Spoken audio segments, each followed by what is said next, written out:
తమ సమస్యలను పరిష్కరించాలని ఎన్నికల ముందు ఇచ్చిన హామీలను అమలు చేయాలని కోరుతూ డాక్టర్ బిఆర్ అంబేద్కర్ కోనసీమ జిల్లా అమలాపురంలోని కలెక్టరేట్ ఎదుట చేనేత కార్మికులు భారీ నిరసన చేపట్టారు.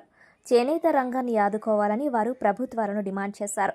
ఈ సందర్భంగా కార్మికులు మాట్లాడుతూ కేంద్ర రాష్ట్ర ప్రభుత్వ బడ్జెట్లలో చేనేత రంగానికి తగినంత నిధులు కేటాయించాలన్నారు. కేంద్ర బడ్జెట్లో 25,000 కోట్లు, రాష్ట్ర బడ్జెట్లో కనీసం 2,000 కోట్లు కేటాయించాలని స్పష్టం చేశారు. చేనేత కార్మికులకు ప్రభుత్వం ప్రకటించిన 25,000 రూపాయల ఆర్థిక సహాయాన్ని ఉపవృత్తుల వారితో సహా అందరికీ వెంటనే అందించాలన్నారు. సహకార సంఘాలకు ప్రభుత్వం చెల్లించాల్సిన 203 కోట్ల బకాయిలను విడుదల చేయాలన్నారు. చేనేత కార్మికులకు ఉపవృత్తుల వారికి 200 యూనిట్ల ఉచిత విద్యుత్ పథకాన్ని అమలు చేయాలన్నారు. సహకార సంఘాల రుణాలను రద్దు చేయడంతో పాటు పావల వడ్డీ పథకాన్ని పునరుద్ధరించాలన్నారు. ఆత్మహత్య చేసుకున్న చేనేత కార్మికుల కుటుంబాలకు 10 లక్షల ఎక్స్గ్రేషియా చెల్లించాలని, అర్హులైన వారందరికీ చేనేత పెన్షన్లు మంజూరు చేయాలని, తదితర డిమాండ్లను తక్షణమే ప్రభుత్వం స్పందించి తమ సమస్యలను పరిష్కరించకపోతే తమ ఆందోళనను ఉధృతం చేస్తామని చేనేత సంఘ నాయకులు హెచ్చరించారు.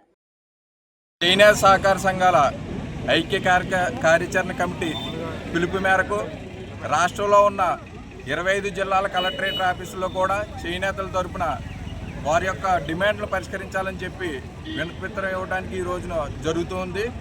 ముఖ్యంగా రాష్ట్ర ప్రభుత్వం, ఈ కూటమి ప్రభుత్వం ఏర్పడిన తర్వాత చేనేత కార్మికులకు అలాగే వివిధ వర్గాలందరికీ కూడా గత ప్రభుత్వం అమలు చేసిన ప్రతి పథకాన్ని మేము అమలు చేస్తూ కొత్తగా సూపర్ 6 హామీలను నెరవేర్స్తామని చెప్పి ఈ ప్రభుత్వం, కూటమి ప్రభుత్వం ప్రకటించింది.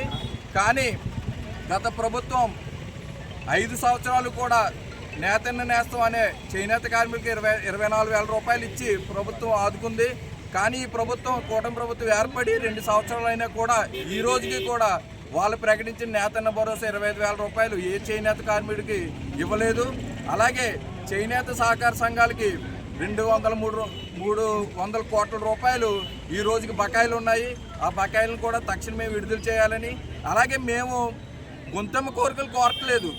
ఏవైతే మేము చేనేత సహకార సంఘాల ద్వారా ఉత్పత్తి చేసిన వస్త్రాలని మీ ఆక్పో ద్వారా కొనుగోలు చేసిన బకాయిలను విడుదల చేయమంటున్నామే తప్ప మేము ఎటువంటి గుంతమ్మ కోరికలు కోరట్లేదు.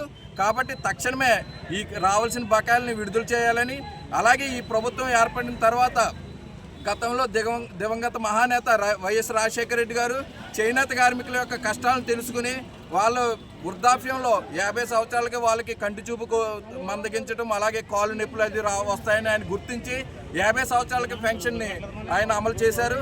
అదే పెన్షన్ ఈ కూటమి ప్రభుత్వం వచ్చి నాటికి 2 సంవత్సరాలు అయినా కూడా ఒక్క కొత్త పెన్షన్ని కూడా ఈవేళ ఒక్క కొత్త పెన్షన్ ఐడిని కూడా క్రియేట్ చేయటం జరగలేదు. అది కూడా తక్షణమే చేనేత కార్మికులు విడుదల చేయాలని ఈ సందర్భంగా డిమాండ్ చేస్తూ ఈ రోజున 26 జిల్లాల్లో కలెక్టరేట్లలో కూడా ఈ చేనేత కార్మికుల తరపున వినతి పత్రాలు ఇవ్వడం జరుగుతుంది.